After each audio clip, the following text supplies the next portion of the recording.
I'm Jessica Raven and your Skyline Scoop starts right now.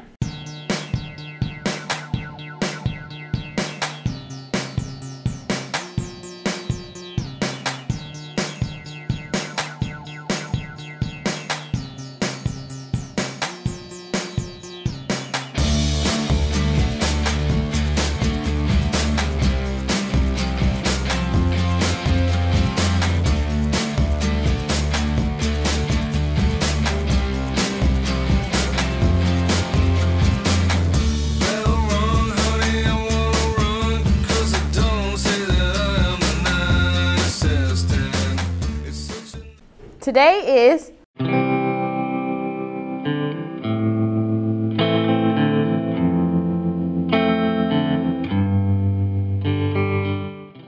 Tomorrow is voting day. Skyline had the fortune of welcoming some very special guests recently to encourage our eligible and future voters to vote. Let's take a look.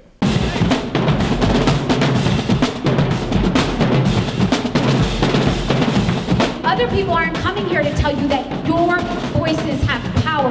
You have the power to decide who represents you.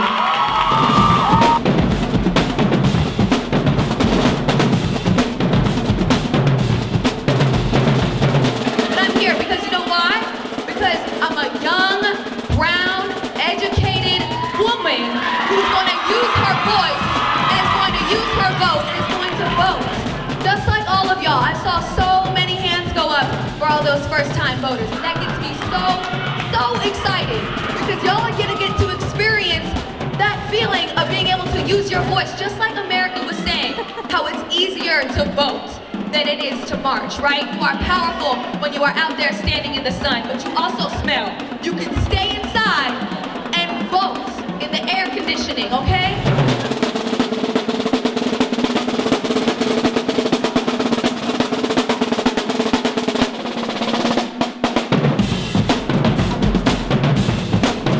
To me, it's important that we are able to voice what we care about and think about it, talk about it. You know, it's okay, and it's okay. Liza said this the other day. It's okay that we don't know everything. You know, we don't know all the things that are going on.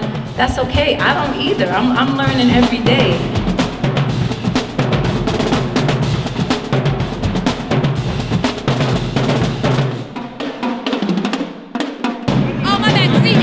More consistently than I do. Okay, I know. But y'all, go vote, okay? November 6th is coming. Let's go. And then I was thinking, wait, I got another one. Because you know, it has to be appropriate for the moment. I was thinking, like if we're strong and we're powerful and like nobody can really like mess with us, right? And like, if we have each other, we can really do anything. So I was thinking, okay, I got something for that. You and me together, through the days and nights. I don't worry, 'cause everything's gonna be alright. People keep talking, they could say what they like, but all everything's gonna be alright, and no one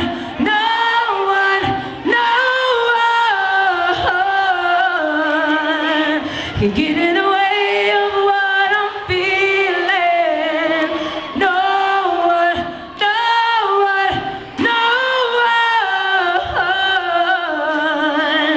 can get in the way of what I feel for you.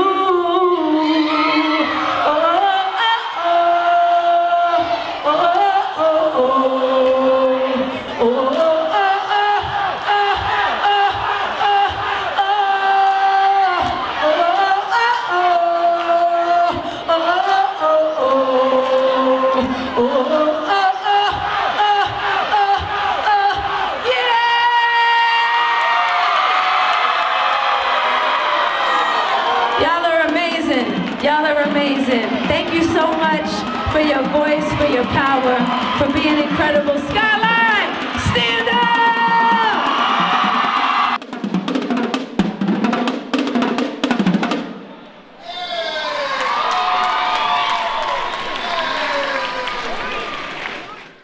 Make sure to get out and vote if you haven't already. Now it's time for your fact of the day.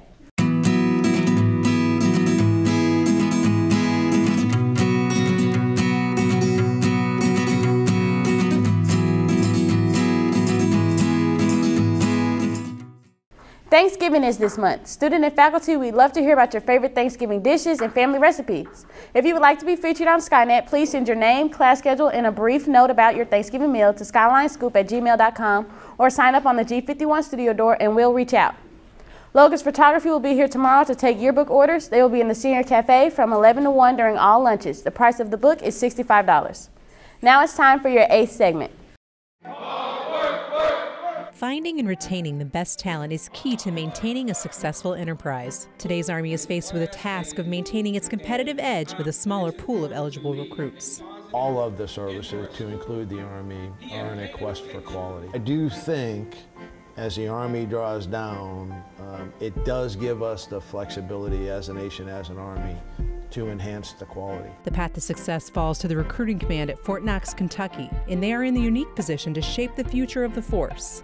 We can't just put anybody in. We got to make the screening, making sure the individuals qualify. I mean, there's also rules and regulations. Not everybody can join the Army. You don't necessarily have to have all the knowledge. I think the biggest thing is the commitment and upholding the standard. The Army is seeking to discover more successful methods to match new recruits with the best military occupational specialty and improving tests to best decide the leadership potential of its soldiers. I think what this is really doing is taking it to the next level, and it's given us the opportunity to put the right person in the right skill to be successful. As our U.S. military gets leaner and recruits fewer service members, matching the right soldier with the right occupational specialty grows increasingly important. And then the work every day that those soldiers do, going out and talking to young men and women and engendering their commitment to change their way of life in a lot of ways. It's a demanding task. We have been an all-volunteer force now for 43 years. I would argue to some it's been an all-recruited force for 43 years. Recruiters strive to pass on their own appreciation for the Army and what it's done for them. Generating that kind of enthusiasm is what keeps the Army supplied with the best soldiers, and eventually, future recruiters. You see the impact that you make in somebody's life when you take them from 17 to 18-year-old child. To get the commitment for them to join the Army, they go to basic training, they come back, and they are a lot more mature than they were when they left. That, to me, is when the job satisfaction comes in.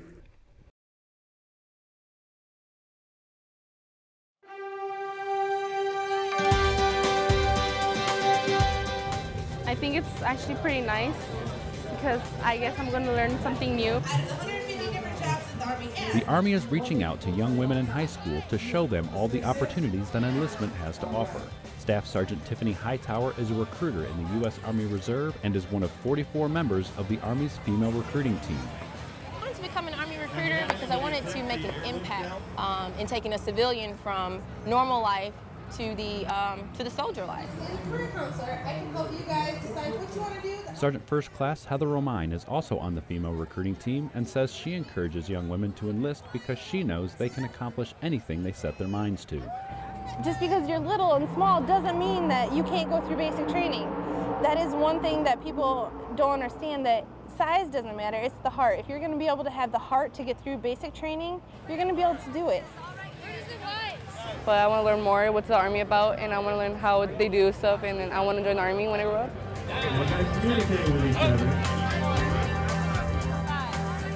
Today, students have gathered at an event co-sponsored by the Army and the National Hot Rod Association's Youth Education Services program. They participate in events showing off feats of strength and team-building skills and also get a chance to explore career opportunities. Staff Sergeant Hightower and her team have been able to engage with young women around the world and encourage them to be all they can be. You get to share your story to so many people now than just in the area where you're recruiting. You know, this female recruiting team is going to go all over the world. You're going to meet other people that, you know, you can learn from their story, they can learn from yours, and you're going to be impacting, yet again, people, which is something that was the root has been the root of everything for me.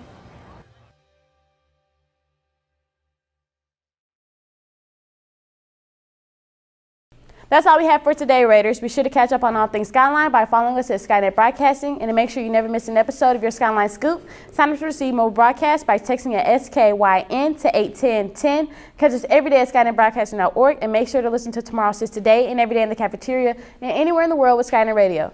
I'm Jessica Raven, and from everybody here at Skynet Broadcasting, thanks for watching, and we'll catch you next time.